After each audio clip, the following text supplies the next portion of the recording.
আসসালামু আলাইকুম, সবাই কেমন আছেন? ভিডিওটা শুরু করেছি একদম ফজরের আজান থেকে। সেহরি খাওয়ার পরে গাছে পানি দিয়ে নিলাম, কারণ যেহেতু রোজার দিন একটু দেরি করে শোয়া হয় ফজরের নামাজ পড়ে, তাই গাছগুলোতে পড়ে পানি দেওয়ার কথা আর মনে থাকে না, তাই পানিটা দিয়েই ভাবছি যে শুয়ে পড়ি। আর এই যে দেখেন, একটু কাজে নেমে পড়েছি। হঠাৎ করেই মন যে কি চায় এটা আসলে বোঝাইতে পারি না, মাঝে মধ্যেই মন এরকম হয়ে যায়। খুব মন চাচ্ছে একটা সাদা এবং নেভি ব্লু জামা পরি, কারণ নীল আমার খুব পছন্দের কালার, সাদাও আমার খুব পছন্দের, তবে একটা নীল এবং সাদা জামা আমার নাই। এর চেয়ে দুঃখ আর আছে বলেন তো?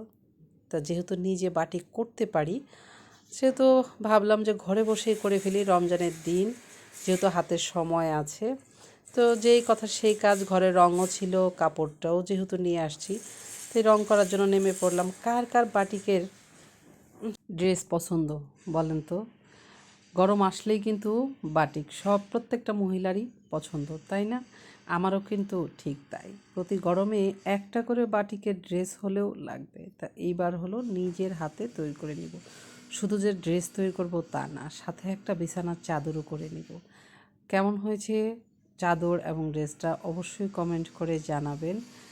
এই তো আমি কাজ করছি, সাথে সাথে হেল্প করে আমার ছেলে মেয়ে দুজনেই।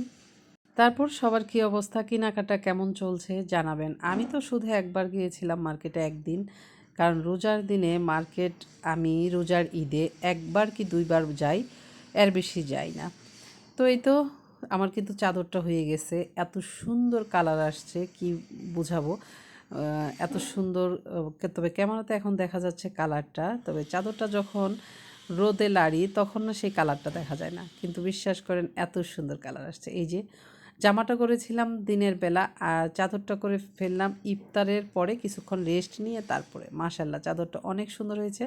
তবে ওই যে প্রথমে ভিজানোর সময় যে কালারটা দেখাইলাম ওই রকমই, কিন্তু এখন কিন্তু হালকা কালার দেখাচ্ছে। আর এই হলো ওড়নাটা, নীল এবং সাদা, সাথে থাকবে জামা এবং প্যান্টের কাপড়। আর একটা ওড়না যে করেছি, মাশাল্লাহ এত সুন্দর হয়েছে কি বলবো। ওড়নাটা একদম আমি যেমন নীল চেয়েছিলাম ঠিক সেই নীলটাই হয়েছে। এই যে দেখেন, এত সুন্দর হয়েছে এটা। এটার কালারটাও ক্যামেরাতে ভালো দেখায় না, তবে অনেক সুন্দর হয়েছে। তো কেমন লাগলো জানাবেন। আল্লাহ হাফেজ সবাইকে।